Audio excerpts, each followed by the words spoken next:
Hey, what's going on, y'all? It's your boy Big Moose Thomas. Man, let's talk about this draft. I know I've been going for a little bit, but hey, I'm back, better than ever. Boy Josh, he will be here in the next video. I just had to do a couple things today. It's all good. So, hey man, let's dive into this draft. Yeah, man. So this draft was like really interesting, man. I mean, I felt like we did what we had to do, but it wasn't any flimsy draft picks. But it wasn't any like stellar. Oh my gosh, we finally did the draft picks, man. It definitely was like if I had to rate this draft from like sandwiches, we definitely chose a ham and cheese sandwich. Like sturdy, protein, will fill you up. But no flashiness. I mean, there was no flashiness in this draft, man. I mean, I'm looking down the draft right now. I think our flashiest draft pick I'm looking at probably might be John Bates because, um, I like the dudes out of Boise State.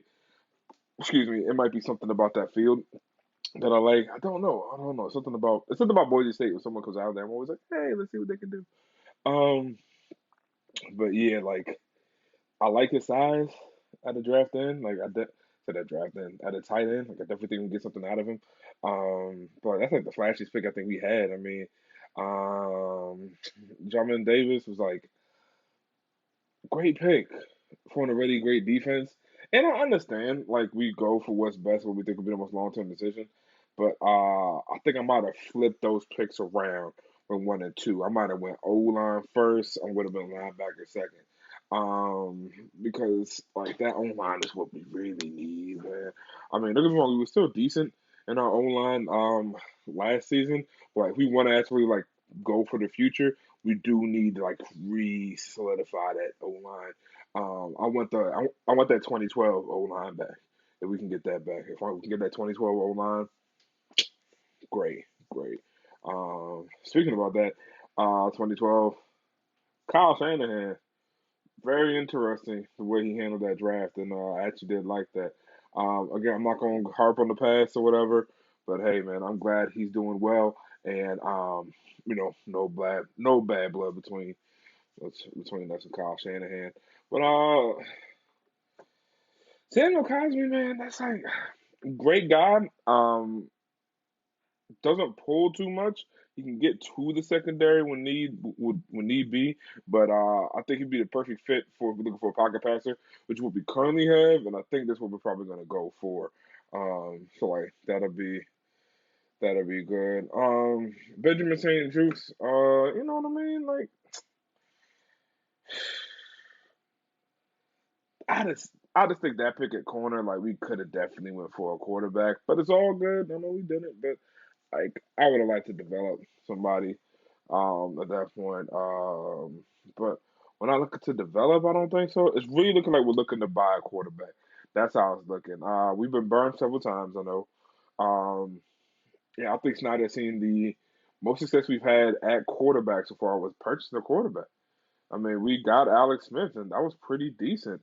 I mean, he had one gruesome injury that no one foreseen, but pre and post injury, I mean, he was winning games in a really weird fashion. Like having somebody back that out the veteran and doing everything like that, it really showed that like, oh, all right, we might be on to something. So I think we're looking for a plug and play, and don't be surprised if Roger comes because I think that's what he's looking to do. I really think that's what we're looking to do. I think Rivera. I think Rivera and Mayhew are on this one. I'm pretty sure Snyder's and somebody's here too. Um, I'm pretty sure they're looking to get a plug and play and try to make a run for it within the next 2 years. And if Roger comes available, that might be what has to happen. Uh, I don't know how I feel about it, but Rodgers is Rodgers still, man. And if we didn't get Brady to get Rodgers, like you can't be mad at that. We talking about a 2 year deal. We got the money for it. I can't be mad at that, man. We got the pieces. We went and got Curtis Samuels. We got him a gadget player. We got our own line going. Like I can't be mad at that, man. If we made a run at him, man, can't be mad at him, man. We got a decent tight end. We just drafted another tight end. We got a backfield for him. Again, we got the receivers, and we got a line. Come on, I mean, it's just crazy, bro. With the backs in the backfield too, like it's like a really good one because he just have options, especially when Antonio Gibson. He'll just have options. Like he'll just have options all day to throw to, and I really feel like Rodgers would be like, okay, like didn't have this at Green Bay, but I can have this here, and then he can make another run for it. On top of that, we'll have a defense that'll get him back out there. And you know when Rodgers is on the field, when he hit those long drives, he can just pick you apart. He like Rodgers is one of the few quarterbacks I've seen who really, really loves three and outs. Like he does not mind being on the field all day. Like I've seen some quarterbacks that like get out there, do their thing, come back, and I'm like, all right, defense, y'all take over for a little bit. Like I'll be out there. Like Rodgers is like, bro, like just give me 3 and outs. That's all I want is 3 and outs. Just get me right back out there. Get me right back out there. Let's run it up. Like remember how they had to make that rule because of Rodgers because he just rush up to the line and keep getting the 12th man on the field and all that. Like like Rodgers loves being on the field. He loves working it. In a way I haven't seen before. Like Brady's the goat, no doubt about it. The way he plays the game is the goat. He plays to win. But in terms of like love of the game and the passion and like the eye for like just the eye for the whole game and everything around it, Rogers is top notch for like the way he works, like the way he work rules to his favor and get yards. Never seen that before, man. Like never seen that before. So we'll see. We'll see what happens. But so this draft was ham and cheese, man. It was a needed lunch. It was ham and cheese, milk and an apple. That's what this draft was. I'm not mad at that because we definitely were hungry. We needed things, but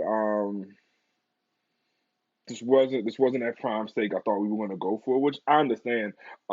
Especially with the Bears moving up to get Fields, with New England wanting to keep the Patriot way and draft Mac Jones so high, which I never thought we would see. Because don't forget, like this mere months ago, they talk about Mac Jones going second and third round, and then somehow this dude want to go top 15. Like, all good though, all good. Um, I just, I just think we need the major, we need the major, we need the major, and the major is quarterback. We already know what that is. We need that, and we just haven't addressed it yet. Which is, I know we're going to, so we have to be patient as fans, and we have to wait. But it's just so hard, especially in this draft when we saw all these quarterbacks go, and we were like, why didn't we trade up for this? Like, why didn't we do this? And we have to remember our past. And nobody in that front office has forgotten our past. It may be a kind of new front office, but don't forget who owns the team. And don't forget that he is now a majority owner. Um, I think he has to be smarter with his decisions, and he's proven that now in the draft. He's not looking just to go up and, as they would say, come off the boat and make a call. I really think he's like, hey, I'm not Jerry Jones. And by the way, Jerry Jones got lucky one time when he first bought the team, and that's when he went on the epic run. They got 5 rings. That's great. What has he done since then? It's hard. It's hard trying to be an owner and a GM. That's very hard, man. That's very hard. I think Snyder's recognizing that now. He's like, hey, look, I want a ring. I don't know how to get to the ring. I'm gonna get people that have been there and know how to do it. Which, from all of our front office moves, that seems like what's going on. I didn't like what we did in terms of OC and GM, but that's okay because I want to see what they can prove. Um, and best of luck to the Falcons because I see the moves that they made, and it reminds me of a lot of moves that we would make just last season because we let you know who go. I'm not gonna get into that, but just watch. Like, if you watch their draft, they had the draft that I wanted to have. I'm like, y'all made some really good moves that look really, really good for y'all future. And like I said, we made some sturdy moves. Can't be mad at it. Can't be mad at it. So, sturdy wins every week, I guess. I don't know. We'll figure that out. But hey, y'all. thank you very much for rocking with me. I was going through some issues. Had a partial knee replacement and everything, and it's just been hard to get back out here. But y'all keep me motivated, man. Even if I just got 5, 10 subscribers, even if I make it to 1 million subscribers, man, I'm gonna be the same person I was. And just thank y'all very much for every view I get. I gotta let y'all know that. Like every view I get, every comment I get, it makes me feel great and it keeps me going, man. So thank y'all very much for watching my content.